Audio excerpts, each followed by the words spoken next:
All right, you guys, welcome back to another episode of Trauma Saved My Life. This is where we turn pain into power and we use stories to build our own strength. Today's episode is one you do not want to miss. Our guest is a true warrior. She's a breast cancer survivor, a power lifter, and a PhD candidate in public health. While most people would have hit pause, she hit the gym. While battling cancer and going through chemotherapy, she kept showing up to lift, to fight, and most of all, to inspire. So, our conversation is going to be about grit, resilience, and what it means to keep pushing when life hits you the hardest. So I want to welcome a very special guest, Lachey Roll. How's it going? It's going good. How are you doing? I'm doing really well. Thank you for joining me today. I'm really excited to talk to you. I'm really excited to hear more about your story. I kind of know a little bit about it, but being able to share this with the world is an amazing thing to do. It's very inspiring. So I really appreciate you being here. Yeah, it's great. It's great. So I really want to start off by saying I love your name, Trauma Saves. Oh, really? Yeah, like when I first saw that, I was like, oh, that's interesting, but I immediately it clicked when I saw your profile and your story. I was like, yeah, it's obvious that when he did this, it saved his life and you had like a 360 more than likely. Yeah, Yeah. exactly. Yeah. That's exactly kind of what it means to me. Where going through all the things that I went through is kind of what really woke me up and made me want to really take life a lot more seriously. At least in terms of health, but outside of that, being able to take life a little less seriously, have a little bit more fun, and kind of put myself out there. So there's a balance to it, but the experience of going through that trauma, I think, is what really uh, woke me up in those terms. So I'm glad you understand it. I feel like you kind of embody that as well. And I love speaking to people like that. It's just an amazing story for us to share. So let's see. So again, you had a very interesting story, but um, I kind of want to go back to, where it all started, like the moment that you were diagnosed. Can you tell us what your diagnosis was, what you were doing, and, how did you kind of initially process the news of your diagnosis? Yeah, so let's take you back. So, I'm in the beginning of my PhD and I wanted to get myself checked out right before, you dive right into it. And so Mhm. I took my PCP and I told her about this pea-size, I guess you could call it tumor, now that I know it's a tumor, this pea-size thing I felt.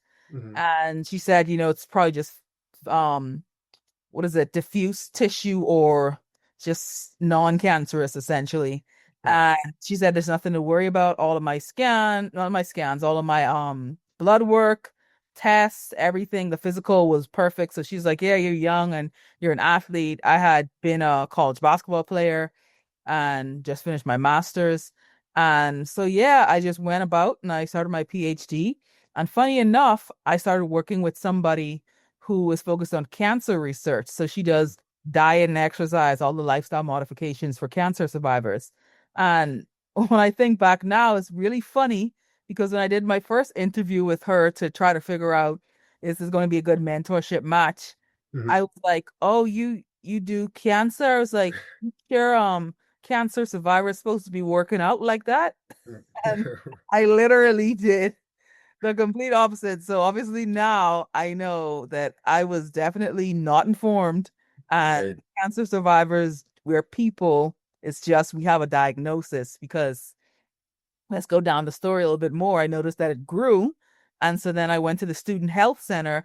And then when I was getting my pap smear and all that stuff, it was the woman's health exam. Mhm. The doctor asked me, "Do you have anything else that's of concern?" And I was like, well, I have this lump and it's been growing. And she was like, it's probably just fibrous tissue, but I'm still going to send you to get a mammogram and an ultrasound. I make the call to go and do the ultrasound and mammogram. They said, "Oh, you sure you want to do this? You're like 20 something, right? And you can't Right. get cancer at 20 something." And I was like, Right. I still want to go ahead and do it. And it's like, okay, you're just going to do the ultrasound and not the mammogram. So I go in, I do the ultrasound. The second they put the wand on, the technician's like, "How long you had those masses?" And it was with a plural, Got it. masses. And I'm like, Wow. what? I thought it was just this thing like, well, this big, one, singular, not plural. Hmm. And I was like, what the hell? What the helly? Like, honestly. And then they told him, I was like, can I leave now? Will y'all tell me about the results? It's like, no, you have to go and do a mammogram. And I was like, I thought y'all said I didn't need a mammogram. Right. They pushed me to the front of the line. I did, and I tried to escape again. I couldn't escape. They held me in confinement. They said, no, you gotta go see the radiologist. So then I see the radiologist.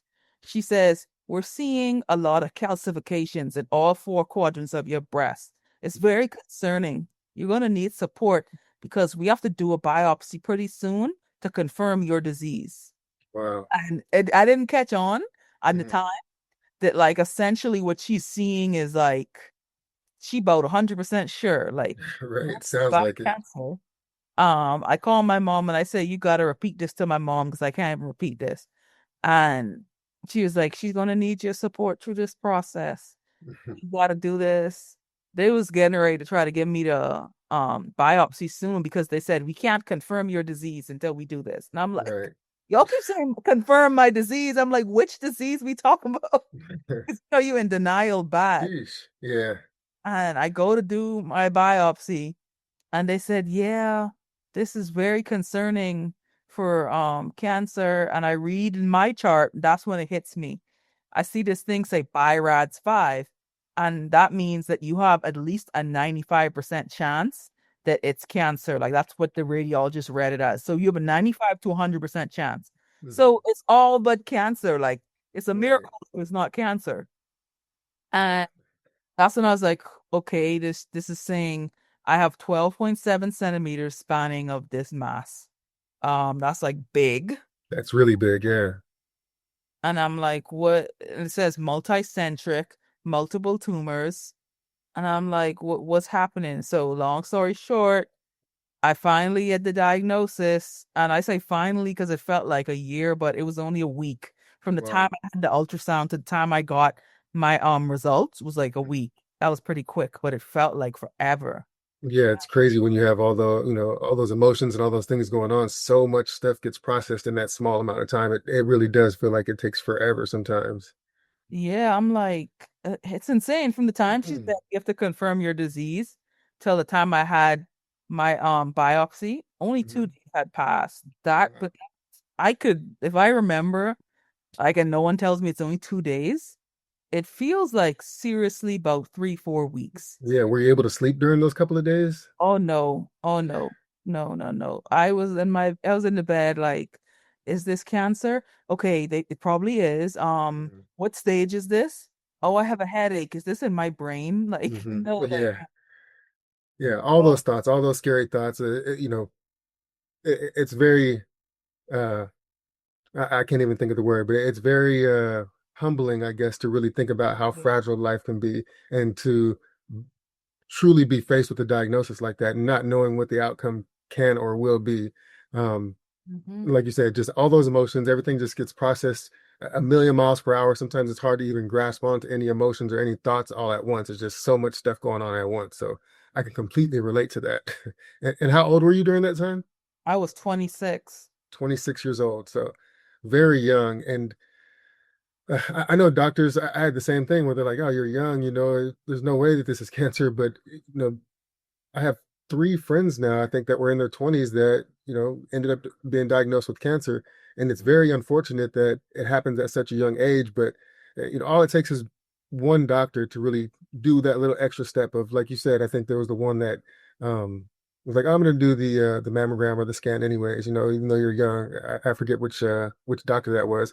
But that little decision right there could have saved your life. Who knows if you would have found out or if you would have pursued further testing if it weren't for that moment. So it's always interesting to look back and see what led up to it because a lot of people aren't getting checked when they should be. And I don't know if it's based on age or just, you just don't want to believe it or what, but I think a lot of us need to be out there getting scans, getting checked, getting blood work done. Doesn't matter what age. It's just something that's important for all of us to be, cognizant of.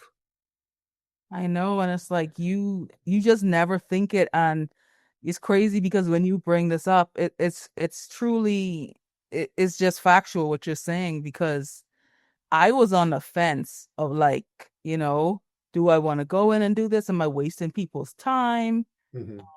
I still like, it sounds dumb, but I really didn't think I had cancer at any point in time.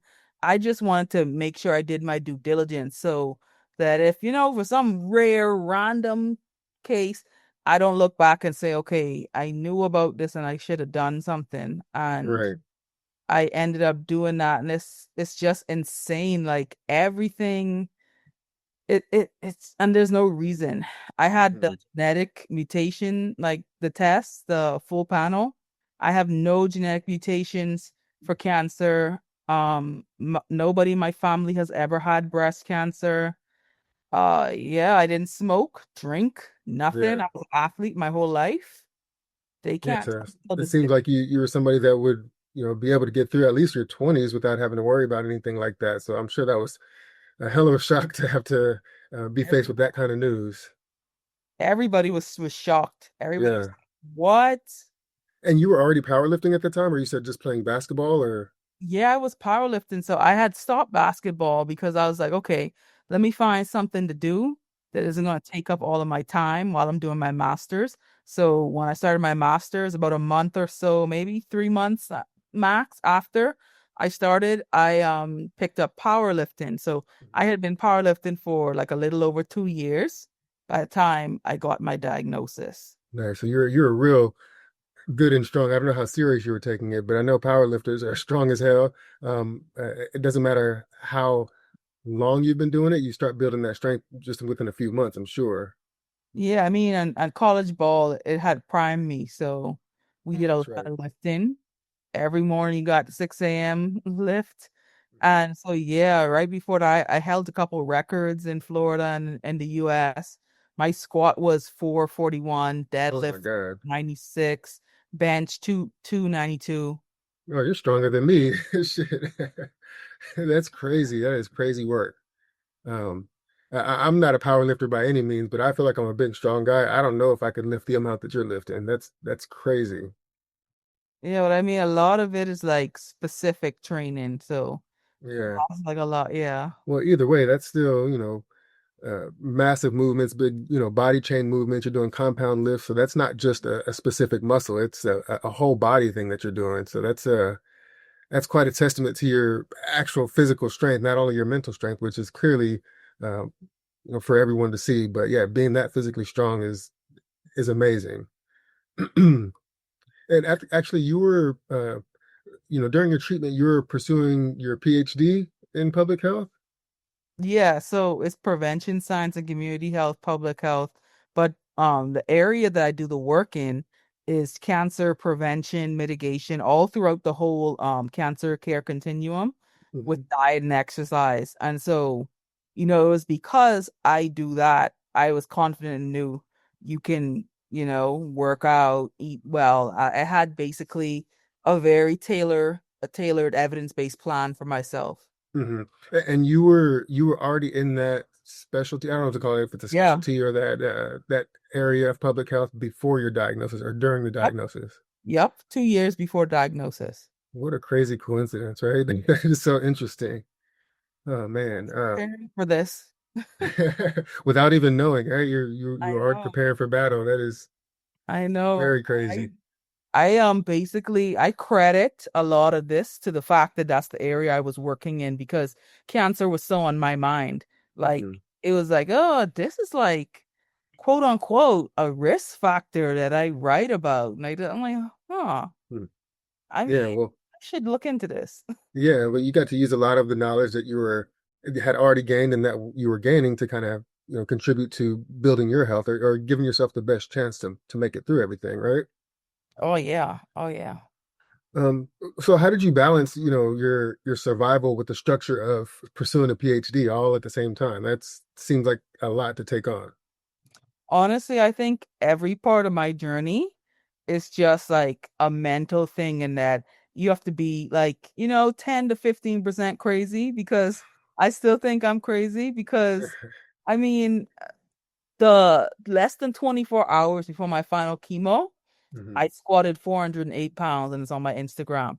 That's The hell? crazy. Like you're mentally like like Like you're mentally strong, but you crazy too. Like Yeah, no, but the physical toll that it takes on your body. I mean, like I said, I'm fully healthy right now. I've been lifting weights. I've been taking care of myself. I couldn't even do that right now if someone said to go lift that amount of weight. And you doing it after how many rounds of chemo? that was 3 rounds. I was about to have my fourth round. Yeah, that is ridiculous. I could hardly walk up the stairs when I was on chemotherapy. So, That for was anybody that is hearing this, I mean, eh, this woman is truly a testament to massive physical and mental strength. But that physical is just, that's another level because I don't understand how it's even possible to be lifting that kind of weight. I couldn't even lift my own body. It's just ridiculous power. yeah, that it was insane. But like, oh, what was I talking about? I was saying, like how did I manage? So like basically Yeah. I I was like, I have to do it. Like I'm just somebody who just keeps going and I don't let people tell me what I can and can't do. So like the second someone was like, "Oh, you should take a break or you should decide to, you know, what is it like a medical absence or something?" I was like, "No, I'm gonna do this. I'm gonna like and I'm like literally like as the chemo's in my body and I'm like going back, I'm typing, I'm like, okay, I just need to get to this and finish. Boom. Okay, okay. Oh, and then I'm like collapsing, about to, Yeah. like literally, like you would mistake it for me about to die.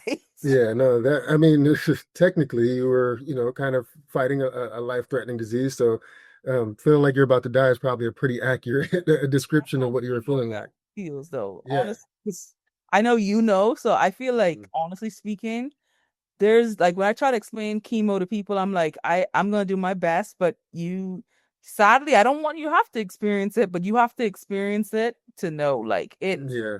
there's nothing like it. There's like chemo. Oh my no, It's like like your whole body, right? Like everything is just, I mean, all from my fingertips down to my toes, like everything just it's felt like it terrible. was dying. Yeah. That's what I'm saying. You literally feel like you're dying. And I went to a young survivor retreat. It was 13 of us who went through some sort of cancer diagnosis. Mhm. All of us went through chemo at some point.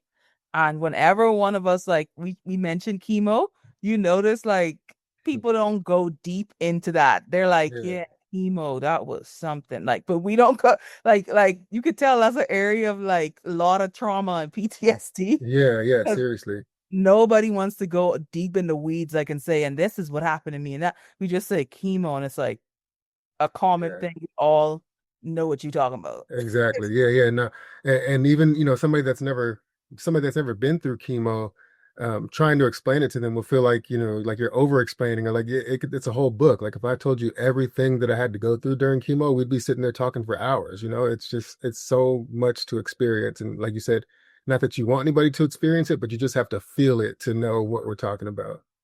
Yeah, it's oh tired. I thought I knew what tired meant. Like my everything is just completely drained. It's like a battery. I'm Yeah, not even on one. I'm like below one, like almost about to just yeah. And you're over there squatting 400 something plus pounds like that. That's why that's just so much more impressive. it's timing, like like so right before you get that next round of chemo, I would say you're 100% back, but you feeling a lot better than you did in the beginning. So Mhm. that's when I did that. That was like right before my last chemo. Well, So how long were your chemo sessions? Like, what was your regimen like? it was every 3 weeks. Okay. And then how So long were you on the drip? how long was that? So I did the scalp cooling thing. I'm not So familiar with that. anyway, so you En you enlighten us, please.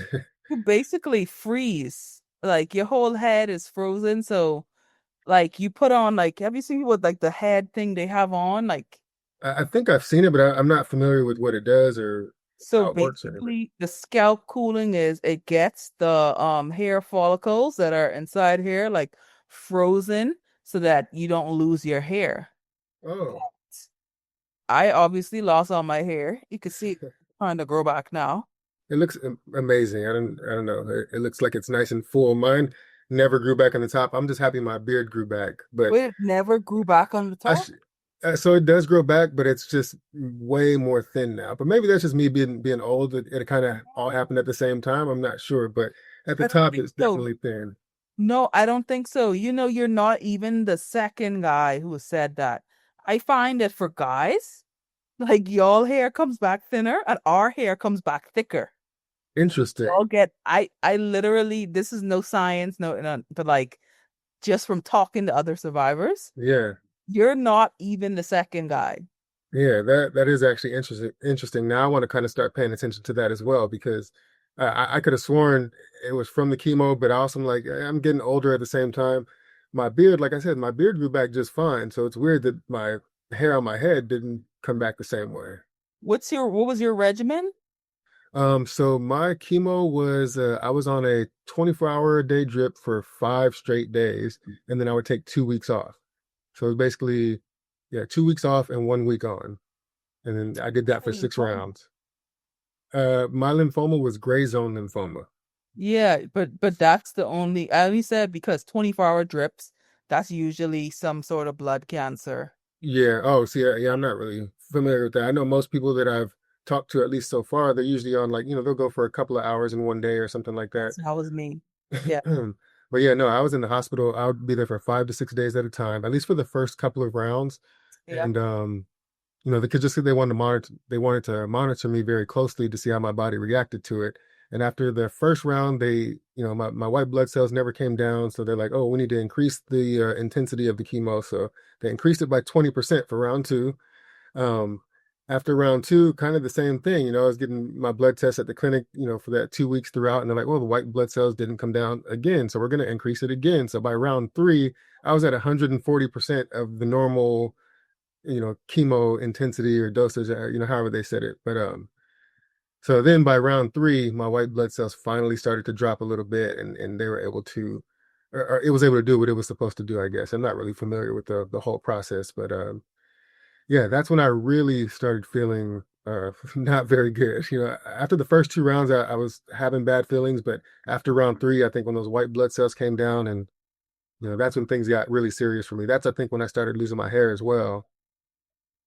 Oh, so maybe it wasn't as strong for real then because I immediately my white whistles went down. I was like, oh my gosh, like, Wow. Yeah. So oh, that, that's oh, but insane. you didn't say. Oh, you said your drip was a couple hours. Like, so you would Yeah, do it like in was, and out of the clinic in 6 hours or what? oh yeah, 6 to 8 hours max. And that was every 3 weeks. Yeah, it wasn't that bad to be honest. Like, so I would wake up pretty early, like 6 o'clock or something, get there for 7, then leave around like 2, so 2, 3. So it was like Hmm. wasn't that bad. I mean, Yeah. that part, because okay, getting the actual chemo in your body, that piece actually isn't that bad. It's not till it kicks in. Hmm. So that's what people Yeah. say. People don't get that piece. They're like, "Oh, you're gonna be sick." I'm like, "No, tomorrow I'm gonna be sick." Yeah. It may the morning after that first for like again for me mine was several days. So yours was one day, but it's that morning after the full drip, and that chemo sickness. Like it was always first thing in the morning was the worst. Bro. Yeah. Oh no. I'm telling you, that's like PTSD. Like, I'm getting chills just thinking about it. Like my hairs on my arms are starting to stand up just thinking about it. Like remembering myself going through it, imagining you going through that, just anybody out there, knowing that there's even small children and older adults that are going through that. It's like it's just hard to fathom how they were going through it. But that's kind of why I had the mindset of like, why would I, you know, play victim? Why would I act like I'm weak or feel as weak as I actually am? I was like, no, I know there's small children and older people going through this and they're fighting it with a smile on their face. So if they can do it, then why can't I do it? I'm a young, somewhat healthy man, and I'm not going to make any excuses. I'm going to do everything that I got to do. Seems like you have the same mindset where you're like, nothing is going to stop me. My life is going to continue. Like you said, we're human. We still have work. We still have hobbies. We still have things that we're doing. It's just that we're undergoing treatment at that time. that's true. That's very true. I mean, so for me, like personally, I had the same thought as you. I was like, this cannot, I said, whatever I'm going through, this can't be normal. I'm like, people don't go through this feeling that I'm feeling like all the time. Like, there's not like old people who are like 80 something. I'm like, how did they not die from this? Seriously. Like it. I'm like, there's no way. There's Yeah. no way. Like, Yeah, it wipes you out. And I can't even fathom the thought of somebody, like I said, older and frail, maybe going through that, but they do it, they just do it. that's why I think we have like a respect. All cancer survivors, if I meet somebody who's a survivor, automatically I have a just utmost respect because I know what you went through. You went through the ringer and you came out and Yeah. you're killing it. Right. And even more respect to someone like you who's used that experience as a catalyst for transformation. Although you were already doing your thing, but to also share your story to inspire and motivate and encourage others, it just shows your character. I think, being someone who advocates for anyone who may be going through it or may possibly go through it in the future, um, you are just a shining star in this whole realm of things. So always kudos and respect to anybody that's gone through it, but even more so when you're able to use it for the greater good. And it seems like that's what you're doing. And I have so much respect for that.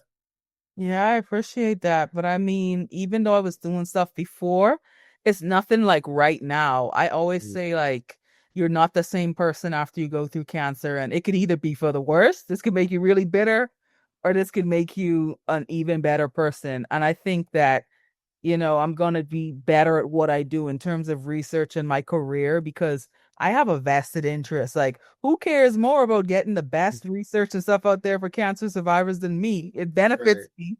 So, right. of course. And so, I just feel like cancer happened for a reason and it's going to end up being something that helps define me and help others. Like it Yeah. sounds bad. It's not a good thing. Like obviously if I could go back, I wouldn't have wanted to get cancer, but I think it did help me at the end of the day. Right. Yeah. And that's the same thing. And like you said, it sounds bad, or people's jaws drop when I say, I'm glad, I'm thankful for having gone through cancer. Um, Before trauma saves or trauma saved my life was my thing, I used to always say cancer saved my life. And it really it really made me want to take better care of my health, and not only that, but to encourage my kids to be more healthy, to just take health in general more seriously. So I'm grateful for it. It seems like you're grateful for it. Mhm. I know people think we're crazy when we say that, but when you use that, like I said, we turned our pain into power, and that's literally what we've done is using that trauma and use it for transformation, and it really couldn't be more beautiful. Yeah, yeah. You said it perfectly. So you had mentioned that during treatment, kind of life's fragility kind of reshaped your focus. I kind of want to know uh, what was it that kind of changed your mindset, or what was that moment kind of like for you? I mean, so I think right when it was confirmed, I'm talking, they said you have invasive ductal carcinoma. Like they're telling me I got cancer, like not like, oh, we think you got. So like once that happened and I just sat home and I was waiting to do my PET scan, just started praying and having convos with God, and I was like, please, like, let this not be like Mhm. too advanced. I mean, three or lower, please. Like, let's do something. I was like, please, I'm gonna do better. I'll just be grateful. And when I found out it was 2B, so it wasn't stage 4, and it had a high chance for me to make it through and get into remission. I'm in remission Mhm. right now, which is amazing. It's I was like, okay, this is my chance. Like, Mhm. I'm getting another chance at life. So you can't like be a crappy person. Like Right. not that I was terrible before or anything, but it's like you're here. I got another chance. Like I Mhm. have to make the most out of this chance in this life, and I have to help others. And the biggest reason what made me start strong after cancer and helping others is the fact that I was looking for somebody like me. I was looking for somebody on Instagram or online that power lifted or did some sort of competitive lifting or an athlete that had Mhm. cancer that was sharing their journey. I didn't find anybody. And so I was like, hey, I'm gonna be that person for, the next me, because if 1 in 8 women get breast cancer, there's bound to be somebody similar to me. And funny enough, there's at least 3 people now, the list's growing, that have found me that power lift and they got breast cancer, and they said they've been going through my page and looking at stuff. So, you know, Yeah, that's that's amazing. That's so inspiring. I mean, it's literally the world needs you. They need, that's your purpose is to be able to, like we said, just advocate and share your story because we never know who out there is going to need it. Even if nobody's watching, if you have no followers, if you have no views or anything, keep putting that stuff out there because somebody eventually is going to come across it and it's going to potentially save somebody's life. That sounds a little bit dramatic, but it really can. no, it can. I believe you. I mean, and so that is the defining moment. Not you asked that define things for me is Yeah. I was like, I have to make the most out of this life and this situation. Like it felt like I had a rebirth, and Hmm. it was a rebirth in so many ways because for a lot of breast cancer survivors, you kind of go into remission or whatever once you have the mastectomy. And so I had my mastectomy, they removed the cancer Hmm. on my birthday. And so it was like Wow. I had surgery on my birthday. How This is ironic. birth. I Yeah. got the cancer on my birthday. Yeah, you got a lot of coincidences in your story. It's like you're aligned right where you're supposed to be, it seems like. It's crazy. It's It is crazy. very crazy. Um, yeah, so um the powerlifting. So you kind of use that as like a metaphor for, resistance basically. Do you Mhm. think it was more physical or more emotional at that time? Oh, I don't know. I mean, I think it was a little bit of both, but because I think the thing that we go through when you're going through those treatments that are so harsh on your body is not only are you at your weakest point, that's true, but like you feel so weak, you feel so defeated, like you feel that way, like not just from a mental aspect, from a physical aspect too. So it's both. It's like you feel like you're literally at your lowest, Hmm. like there's nothing that compares to that. You're like, okay, I have no control. I really have no control over what I do, like my appointments. Everything is consumed and controlled by cancer. Cancer took so much. Yeah. Uh, it was like, no, well, it didn't take me going to the gym. I don't care. My body can Right. do this. Let's see if you can still do this, body. And so, like, it was a mental and physical thing. Yeah, it's almost like you're testing yourself, huh? Like, can I still do this, or will this stop me from doing that, or it's Yeah. just it really doesn't stop anything. It just makes things a little bit harder, or a lot harder. It kind of just shows your mental fortitude when you're going through moments like that. Yeah, it's a lot, but people go through it. They get through it every day. Right, right. Did you ever have mornings where you would wake up and kind of forget you had cancer, or was it something that was just prevalent on your mind every single morning, like first thought when you wake up? So obviously, like in the beginning, oh my gosh, that I don't know how people say you shouldn't be stressed out when you have cancer, because in the beginning, all day, every day, 24/7, Hmm. bad anxiety, just like thinking about chemo. Hmm. Then I think like the further along I got with treatment, like the radiation, so I did radiation. By that time, I would forget about the cancer stuff. So, I'd be like, oh, yeah, I almost forgot about that cancer thing. But in the beginning, no, like that was an all day constant thing. Yeah. Oh, I've never had to do radiation treatment. What is that like? Having to go through that? that's, in my opinion, hopefully nobody takes offense. The easiest part of treatment for me. Really? Yeah, like, yo, easily, this is chemo all the way up here. This is surgery. Like, you Really? want to do that. Like, you Yeah. have to recover. But like the chemo, I just don't like how it knocks you out. Then the radiation's all the way down there. Like, Interesting. more of annoying. It's like annoying and it changes like how your skin looks. Like it looks darker and like burnt up. Yeah. But Is it's it painful? like it's Well, I know you're strong as hell, and nothing hurt you, but I'm on just your scale of scared. pain, It's low. It's lower than the surgery for sure. interesting. Well, I still feel like I lucked out not having to do that. Like you said, I don't wish any of this process on anyone, but at least anybody that's out there maybe getting ready to face it, they know that radiation might not be as bad as you're thinking. I think, like you said, the anxiety beforehand, like for me, it was the chemo as well, where I'm just like, oh my God, like you hear all these horror stories, you see the movies, and you're just like, oh my God, I'm gonna die. And granted, it was terrible, It's but terrible. I never try to undersell that. Like, yeah.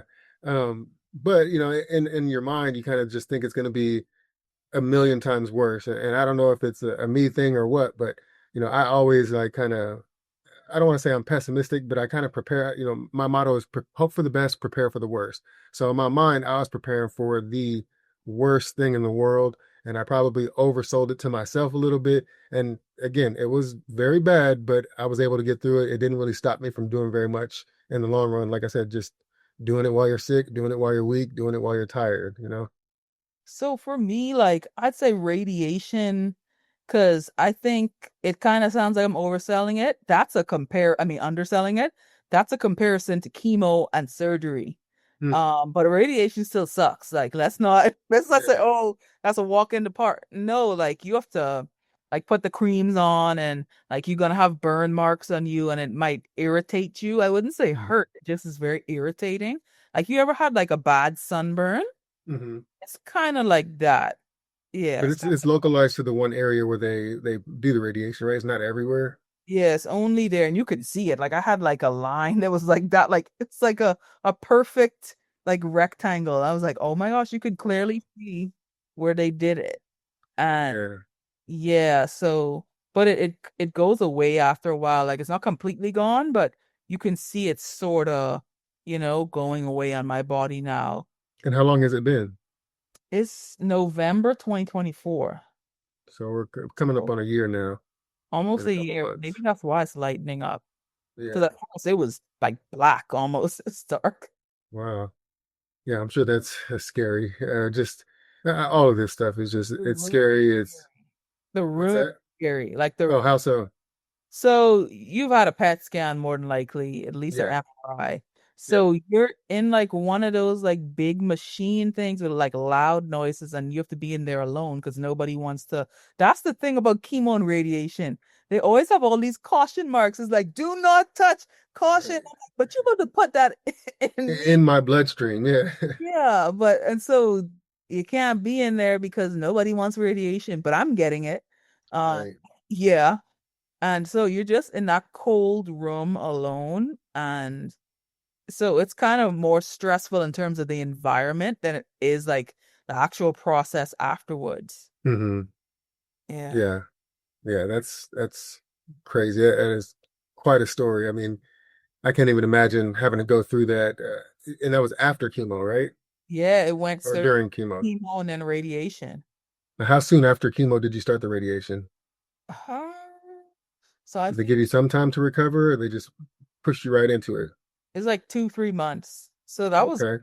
time to recover Yeah, because yeah. had they were confident after the chemo. They were like, "Oh, you're good." Like, they feel like the chemo is. I mean, the Mhm. chemo, the way I felt, that killed everything. Yeah. Right. There's like nothing can survive that. I'm even surprised I did. No, like, honestly, no.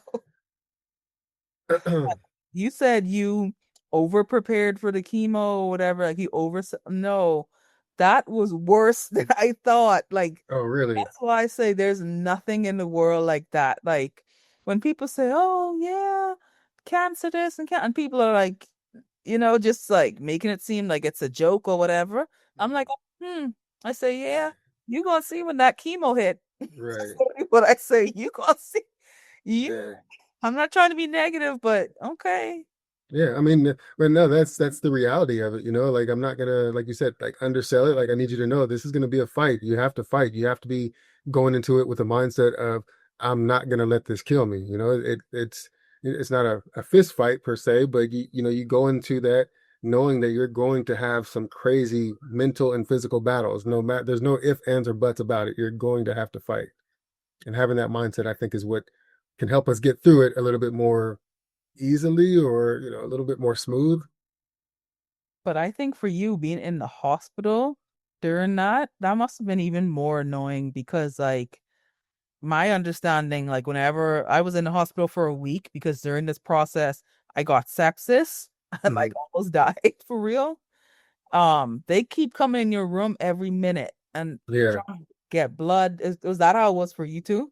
Yeah, it was like a 15-minute timer. Like they would come every 15 minutes. They would take vitals. They would take, whatever levels they had. It wasn't always a blood test or whatever. I think I was doing blood tests maybe once or twice a day while I was in the hospital. They were monitoring everything. Oh no, you see, and that's why I need to be home. If I'm gonna be struggling like this, please leave me alone. Like, Yeah. Yeah, they saw that I was doing well. Like I said, after round three, it was either round three or round four, they ended up sending me home with one of the little chemo pumps, but it was still pumping, 24 hours a day. I would have to go to the clinic every day to get the bag changed or whatever, and just, for the first 5 days and deal with that. But um, yeah, it was a lot. It was definitely taking a toll, mentally, physically, and just, on my schedule in general.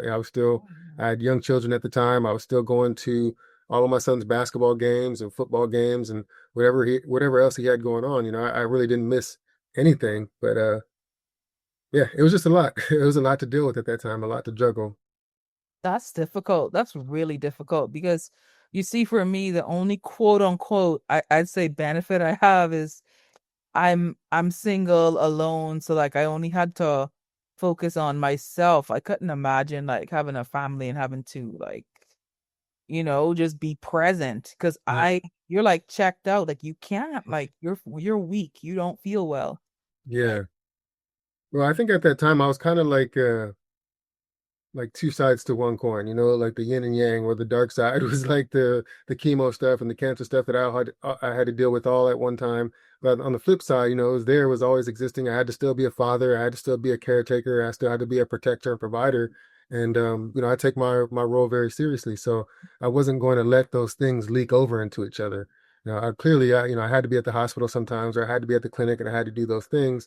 But I was doing my best to schedule everything around what I already had going on with my family. There's nothing I could do about being in the hospital for 5 days at a time, but I made sure that we did them at the beginning of the week because I knew that my son's basketball game would be on Saturdays. So I'm like, I have to be in here Monday through Friday or Sunday through Thursday or whatever it is, but I have to be free by Saturday. I have to be able to fulfill my personal obligations as well. So it was a lot to balance, but I feel like I'm like you. Like there's nothing that's gonna stop me. Like, yeah, I'm on chemo, but I still have stuff to do. Like it doesn't actually stop me from doing anything. It just makes it a little bit more challenging. I like that. I admire that about you and that you were able to do that. Seriously. I appreciate it. Yeah, it's a lot because typically the people who I speak to, like we are like really, really like just beginning our lives. Like we were teenagers or like early 20s diagnosed. But it's just even worse. Like, I mean, not that I'm saying like anyone had it better or something. I just feel like Right. it's like more difficult, not worse, I would say. It's more difficult because you literally have a role that you take seriously. Like you're a father, you're a protector, a provider, you're all and like you're also now having to be a patient and you didn't ask for this. You didn't say, I raised my hand, I wanted to no, like it just happened and you gotta deal with it. Yeah, and my son, I think he was 5 or 6 at the time. I didn't really, tell him what was going on. I knew that eventually he would be able to look back and know what I went through, and that's another reason why I kind of wanted to start the whole trauma saves thing, and that's why I kind of kept my head up through all of that because I knew that my kids were looking up to me during that time, and I felt like this is the perfect opportunity to show them that it doesn't matter what's going on in your life, that you can still move forward. You can push forward regardless of whatever the circumstances are. And in my mind, I just knew that this was the perfect learning opportunity for them. So instead of tell them, why not just show them, and just show up Incredible. every single day, smile on my face, jovial as I could be. I didn't let it get me down. Like if you, other than the fact that I lost my voice and that I was completely bald, I mean, Yeah. you wouldn't, you probably wouldn't have known that I was even going through anything based on how I was acting just in general with my family or just out in public because I wanted to just continue business as usual, you know? That's great. That's great and so good to hear. But that is true. We can't hide it for too long. Like once your hair falls out, it's like, all right, people are gonna catch on. Right. But, and I've talked to people that are going through chemo and things like that where, they're scared to lose their hair or they've already lost their hair and they're worried about what people are going to think and, what people are going to say when you're out in public. And I assure you that no one's going to say anything. And if anything, um, at least in my experience, I feel like people admire and respect you when they see that you're out and about, going to the grocery store or going to the library or just doing whatever when you're clearly sick or, going through treatment. Um, and you're not showing up and just laying in a room dying. You're going out and you're handling your business. You're going out and you're doing what you have to do. And you can do that while you're sick. And like I said, in my experience, it was more respect than anything. No one pointed and laughed. Of course, people might have said something to whoever they're with or whatever, or just mentioned it, but there was no negative experience that came from being out and about and being clearly, visibly, going through treatment. That's very true what you just said. And people do say that. That's the first thing survivors say to me. They're like, I'm gonna lose my hair. And I'm like, girl, I already been there. No, I mean like but at the same time, I was scared to go out. I really was. I was so scared. I didn't want to leave my apartment and then much less go to the gym. And I was like, people are gonna just look and be like, I look different or whatever. And nobody said anything negative. I always just had inspiration and like Mhm. just positive stuff, especially at the gym. And so Right. it's insane. Like you just think all these negative things in your head, or you think all this that you feel like people are so vain. But I think cancer is one of the few things that people can align on and just be like, I'm not going to be a bad person. I'm going to be a good person. I'm not going to make this person feel bad. Mhm. People relate to and understand that. Yeah, I think you're right. And like I said, I think it just brings a level of admiration and respect, especially when we're doing things like powerlifting or, just doing whatever. I think it just kind of garners that extra bit of respect to be going through that and still carrying on in life. And don't get me wrong, I'm sure you felt it. Like you said, wanted to crawl away and just Oh, just not maybe not die, but just turn off all the lights, just go in the room and just lay there all day long. oh yeah. It's a lot. I tell people you're gonna feel like probably 10,000 emotions. About this. Yeah, it's very true. It's very tough, but again, if you use it right, it's going to build that strength. It becomes your superpower. It becomes a real superpower in your life. Um, and like for example, you do the Strong After Cancer. I'm kind of curious how that vision started, and you know where it might be heading, or what's your goal for the Strong After Cancer. So Strong After Cancer, it came very organically. So I wanted to, as the name says, show that you can be strong even after cancer. So after a diagnosis, I did things like squat 408 pounds. So I proved you could be strong after cancer. And I mean that from both a mental and physical aspect, because I tell people all the time, I believe that everybody, once you get that cancer diagnosis, you automatically strong after cancer because to go through that. Like I said, it is a lot. And so for you to make it past that, I have the utmost respect automatically. Hmm. And so my thoughts for that is just to continue to raise awareness and be able to just show other survivors that you can work out. You might not do what I'm doing, but you can work out after cancer and challenge yourself. It's me versus me. So, you can't Right. compare yourself to other people, just you versus you. And you got to be fair. So, when you did your chemo, not when you were like, 18 or whatever. I don't know. Mhm. And so, yeah, I want to spread that awareness and just keep talking on as much platforms as possible. And so, yeah, that's what I do. And Yeah, sell merch as well to try to maybe one day, raise enough funds to have some sort of retreat. I think that would be yeah. a goal is to have like a retreat to help cancer survivors work out and get going. That's awesome. If you ever do, I definitely would want to be on board and come and share my story or help out however I can. I'm definitely down for the cause. Of Kind of, course. I'm kind of on the same sort of mission where it's like I would love to. visit hospitals or visit chemo wards or anything like that, and just be able to kind of inspire anybody who's going through it. Like let them know, like not that I'm some sort of prototype or anything like that, but to know that I was able to get through chemo and then work my way up to eventually becoming a pro boxer after chemotherapy is something that I think can help inspire people to you don't have to go to that level. I mean, like you said, I'm a little bit crazy, but just to know that you can continue and become stronger after cancer as well. It's not just being strong and maintaining strength, but you can actually become a stronger, better, more transformative person. Exactly. That's well put. That's exactly what I thought.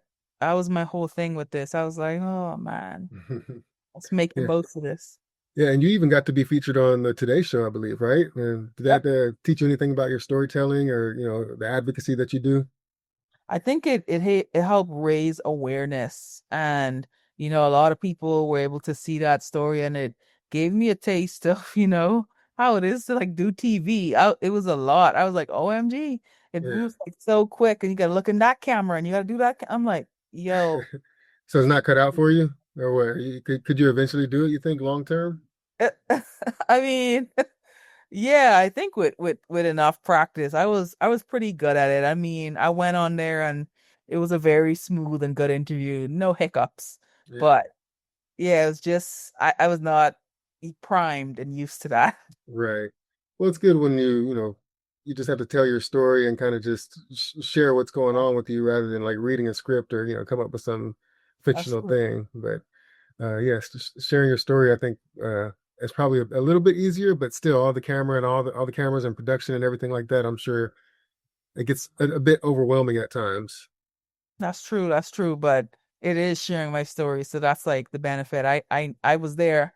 I know it well. Like Right.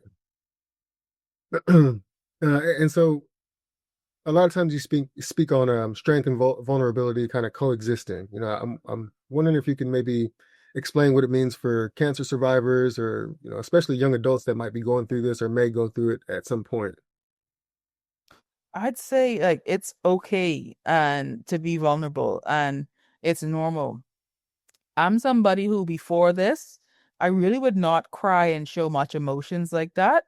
And now I just don't care about anything. Like if it's if I need to cry or do something and show vulnerability, it really doesn't matter. And it's okay to do that and let it out because you have a lot of control that like you're losing going through this. And so just having some control of, or I can cry now. I can that's a form of control. I mean, just find a way to just embrace how you're feeling. And also something I want to share too is it's okay to seek help. Like I was a part of an AYA support group and they helped me a lot because, they were going through it. They had been through chemo and other stuff and they gave me a lot of tips. And so seeking either a support group therapy, it's okay. There's nothing wrong with that. And, it's good for you. Right. No, I totally agree. And yeah, it's crazy how going through something like this can kind of shape or reshape just how you approach life in general. I know I was going to say it earlier, where it's like, after you've gone through cancer, chemo, or that sort of traumatic event, um, it's hard to even get mad at some of the things that you would get mad at before, right? Like it's hard to let certain things bother you. Like you really don't care as much, not about the people, but about what they think of you, Yeah. specifically. It's like I'm gonna do what I gotta do regardless. Like I literally almost died a couple months or a couple years ago. So I'm gonna do what I want to do. I'm gonna do what makes me feel good because, I could be thrown into this fight again or, it could all be over That's the unexpectedly. scary part. Right there is the scary part. And that's a sentiment that was shared when I went on that retreat. Like a lot of us were less than 5 years out. So I guess you technically we're in remission. We're not fully like out of the woods. And Mhm. that's so scary that like, you know, Yeah. get it. It's like now there's a chance of remission, like where it's not like you're reset again. Like Mhm. we're not just thrown out and we're like another person in the population. Like we're survivors. And so we have, just a risk of stuff. And it is what it is. At the end of the day, you can't sit down and stress out because again, the cancer randomly happens. So a lot of Mhm. stuff could happen at any point. But it's just that's another thing. It's like OMG. Yeah, yeah, it's anxiety inducing, right? Like where it's like every little thing you're like, oh, I think I feel something here, or a little cough there, or like, and you're just like, oh, I hope it's not the cancer coming back. It's just Yeah. it's that post-cancer uh trauma, I guess, the Yeah. PTSD that you get from that. Yeah, and it's like 9 times out of 10, there's nothing wrong with you. There's gonna be like 99 times out of 100, nothing's wrong. That's what I mean. You're literally like, it's like we're like a mental case. It changes you. It definitely changes you. Mostly for the better, but there's some parts of it that, yeah, it definitely makes life, I don't want to say harder, but it just makes you think a little bit deeper sometimes on certain topics. Yeah, it does. Like I got like just a random cold, like a random milk cold. And I was like, I'm sick right now.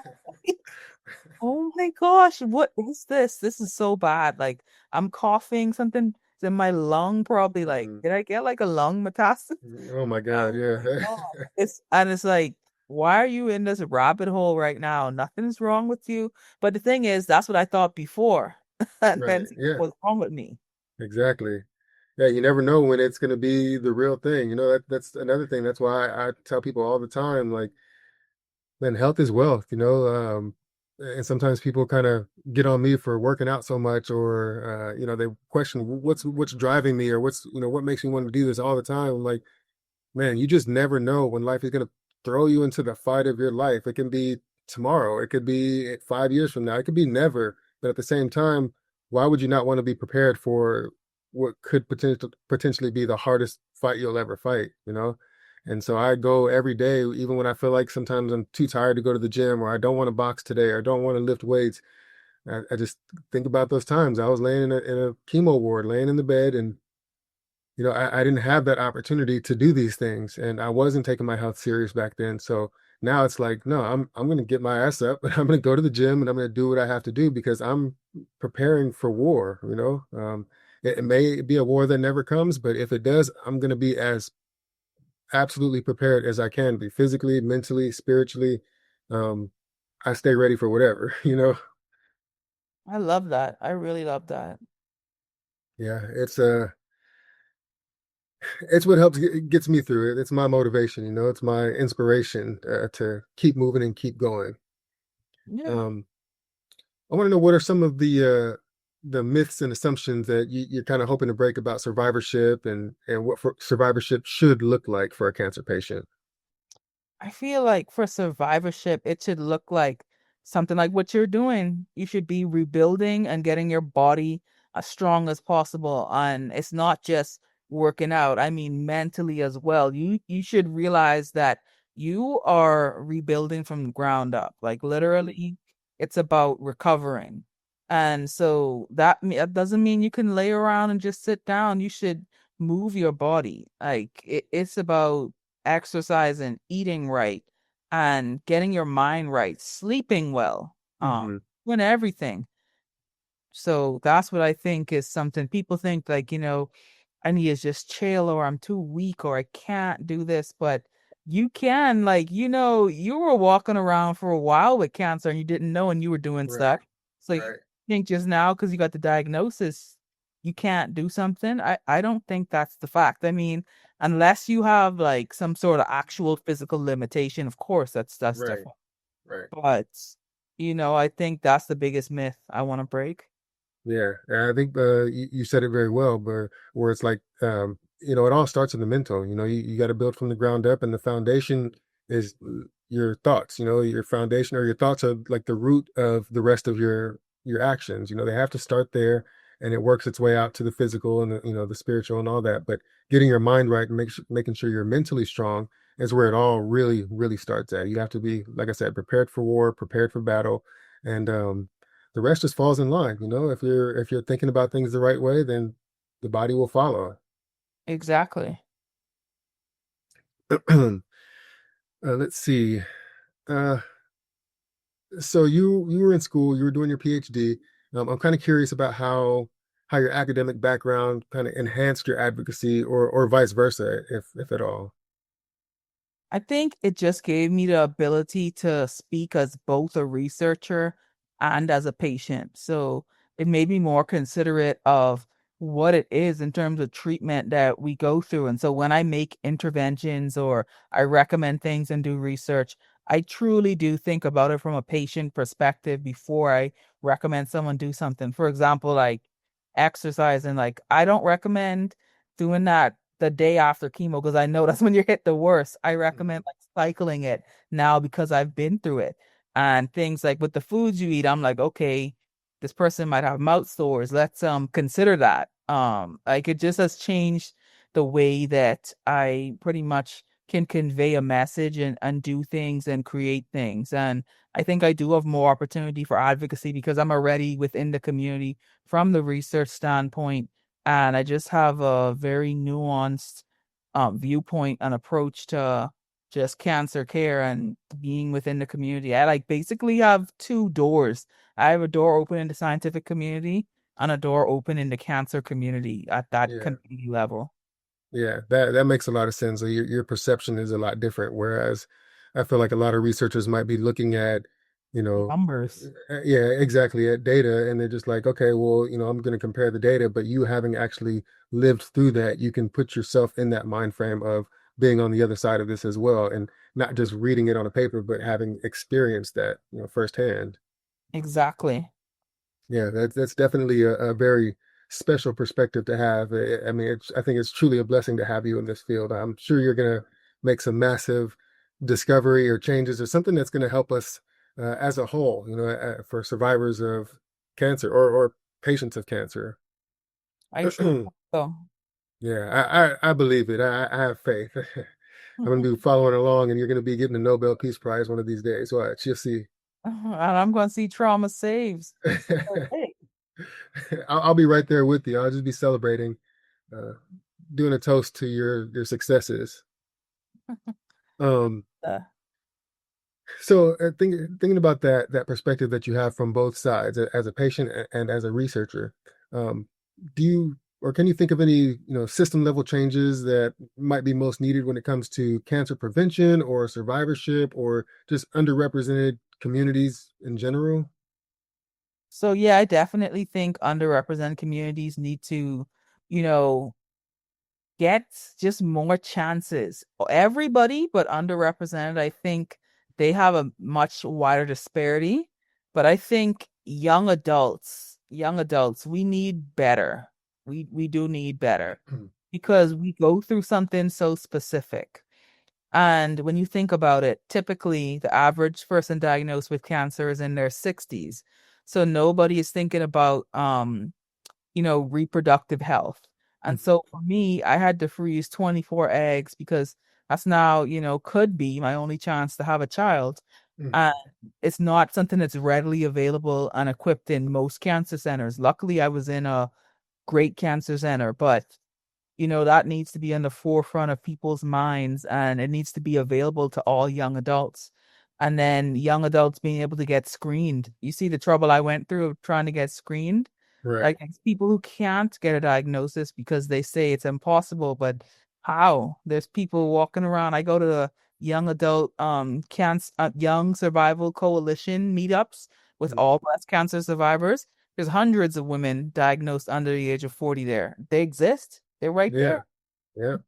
They're out there. Yeah, if you feel like you got something going on and a doctor won't get you the tests and the screenings and everything that you need, get a second opinion, get a third opinion if you have to, because we can sometimes tell if something is truly just not right, and just because one doctor says something, you don't have to believe what that doctor says or take it as gospel. You can go get a second or third opinion and try to make sure that you are confident that you don't have anything going on, because the sooner you catch it, the better it is for you. You just got to get it addressed. Don't run from it. Don't hide from it. Face it head on and just get it taken care of.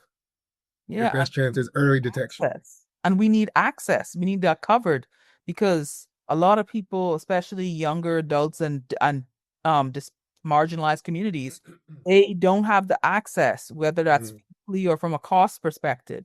Right. And so we need people just to have simple access. True.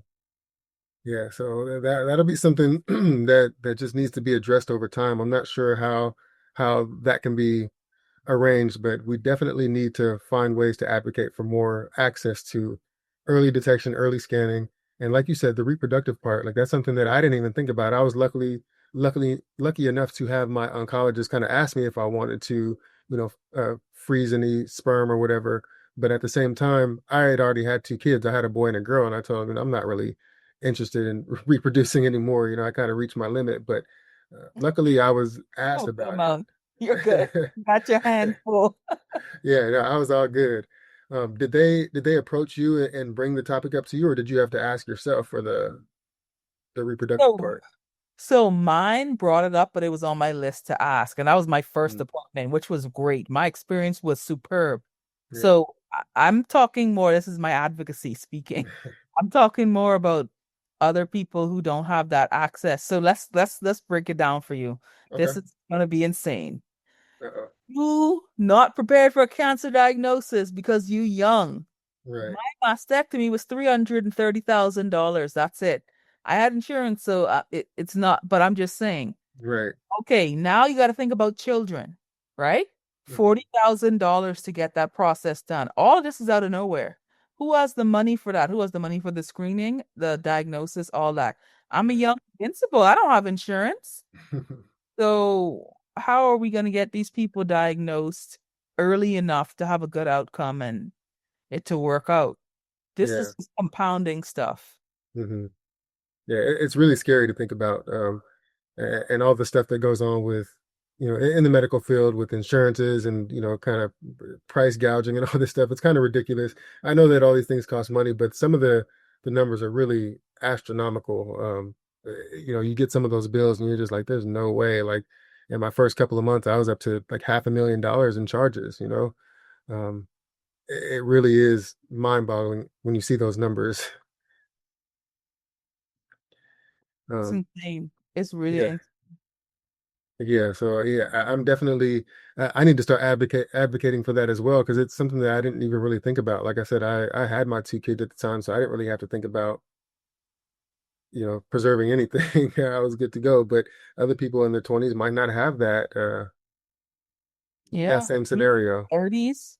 I Yeah, mean, there's people who still want to preserve their sperm or eggs, yeah, for sure, for sure. Um, much okay, less the young. What about the kids? I don't right. know what to do about that because they haven't even went through puberty. I mean, I think when you're there, since you didn't go through puberty yet, you should be able to bounce back though, and then Yeah, happen. yeah, I would hope so. I would hope so. I guess we'd have to.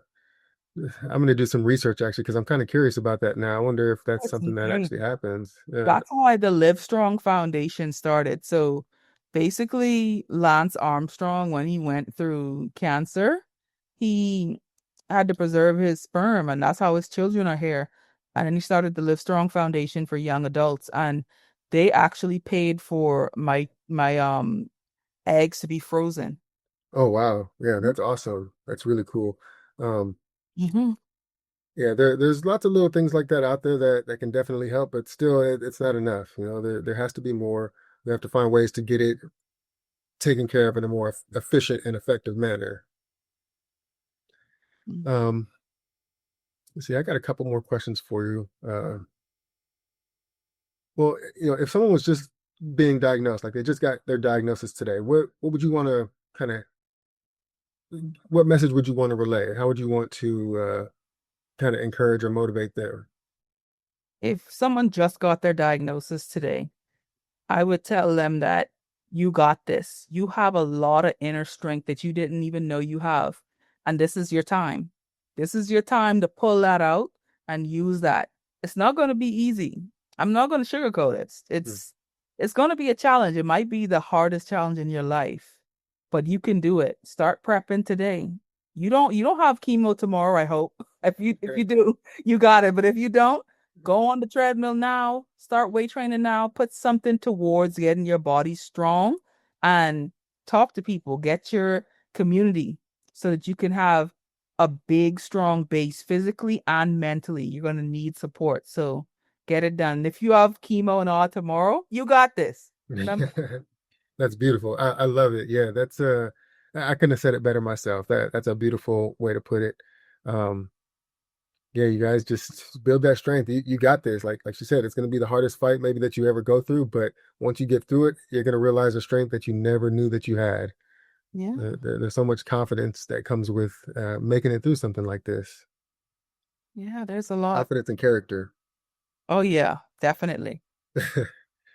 Um, what does healing out loud mean to you? Hmm. I think healing out loud is when you just express everything that you're going through. Like you're able to show it physically, like, lifting, getting in the gym, sharing it, and then speaking it out into the atmosphere. Like just like I went through this and this is how it was, but I'm here. Like you're basically living out loud. Mm-hmm. Yeah, sharing your story and using it to inspire and motivate others. I mean, it really is encouraging to see. It's something that I think is beneficial not only to anybody that obviously may go through it and they can use your story kind of as like a guiding star, but even people that haven't gone through it, just to see what kind of resiliency and strength can come from such a hard time in life, and not saying that cancer or chemo is the hardest thing that anybody could ever deal with, but it's definitely a challenge. It's definitely hard. And to be honest, most things that you go through in life won't be as hard as cancer or chemo. So having gone through that or seeing somebody go through that and come out stronger in the end, it should be able to motivate and inspire people from all walks of life. Wow. Put an exclamation mark on that. Thank you. So that's kind of all the questions that I had for you, but I wanted to give you some time to maybe share your tags or your social media or anything that you got going on that you may want people to follow you on, or anywhere where you can kind of share your advocacy and your story. Yeah, so Strong After Cancer for everything. So that's on Instagram, TikTok, YouTube, trying to grow my YouTube, and then www.strongaftercancer.com. All right, thank you for sharing. You guys make sure you go follow on all platforms. Help Lachey grow her social media. Help her share the word and spread the message of resilience, strength, character building, transformation, inspiration, all of the above. You got everything going on. You're a great person to speak with, a great person to follow. Uh, I personally get motivated. I see your posts almost every day, where you're lifting some crazy amount of weight or doing something crazy, riding your bike, doing all kinds of amazing things that fully capable, healthy people aren't even doing, and you're doing it after cancer. It's so encouraging and so motivating. And I just want to say thank you for joining. Thank you for sharing. And I hope you keep doing it as long as you live. I hope so too. I hope so too. The cycling is something big, so maybe I shouldn't have saved this for the tail end, but another one of those moments where it's full circle is so I bought a bike because this is my first time cycling in the Dolphin Cancer Challenge. So that's like a cancer challenge for my cancer center where they raise money. Hmm. And I bought a Susan G. Komen bike because I was like, I want to help those breast cancer survivors. Then I got breast cancer, Oh and my then God. after I got breast cancer, I rode on that bike. And so Wow. that kept me in cycling. And so the next year, I went from doing the 13 miles with cancer to 39 miles without cancer. Now I have to do either the 54 to 99. I have to keep going up. What the hell? You need to be studied. I'm telling you, you got something else going on. It might be that little bit of crazy that you got going on, or you got some superwoman DNA or something. I don't know. That is insane. Crazy. Just like Very you crazy. boxing. You're out here boxing. Yeah, that was a bucket list thing for me. I had my first professional fight maybe 2 weeks ago now. Oh yeah. We gotta Yeah, see so footage. Where's it at? yeah, I mean, I released a couple of things. I actually ended up losing my phone. I was in Colombia and I lost my phone. Yeah, I know. And it had all my pictures, all my little tourism pictures and everything. And I had somebody record on my phone while I was there. So I have some footage, but it's from a couple of different people's phones, and it's not all the rounds and everything. So it's unfortunate, but I do have some footage. I do have some of it to share, and I'm going to be sharing more, but I didn't want to give it all out at once. So, Yeah, yeah. Whenever you're ready, I'll be waiting. yeah, for sure. Yeah, yeah. I'll be sure to send some directly to you so you can see me in action. That's great. That's a really great. You're a very inspiring story, and I'm sure your kids, when they look back and see what you went through, and even now, they're gonna be like, "Oh, my dad is a bad blank." Yeah. Yeah, and I mean that's what it's all about. Like I said, they were always my motivating factors. I never wanted to be an embarrassment to my kids. I wanted to be someone that they're proud of, that they look up to, that they respect. And they're teenagers right now, so it's not always a lot of fun. And I'm not always the cool dad, but when they look back, I'm hoping that they'll be proud of my accomplishments. That's really what it's been all about for me. I'm sure they will be. I appreciate it. All right. Well, again, I really thank you for joining me. It's been really great to connect with you and bond and talk about all this. Hopefully, we can do it again in the future. Of course. Like I told you, if there's ever anything that I can do as far as advocating or joining in on any support groups or anything that you got going on, never hesitate to reach out to me because this is a very special cause to me, and I want to help inspire and motivate anybody that will listen All right, let's do it. Let's do it. Let's keep pushing the message. for sure. All right, you guys, thank you again for joining. Thank you for watching, listening. If you got anything to say, if you got any questions, put it down in the comments below. This has been Trauma Saved My Life, Lachey Roll. Sorry about that. Thank you again for joining, and until next time, we'll catch you guys later. All right. Peace.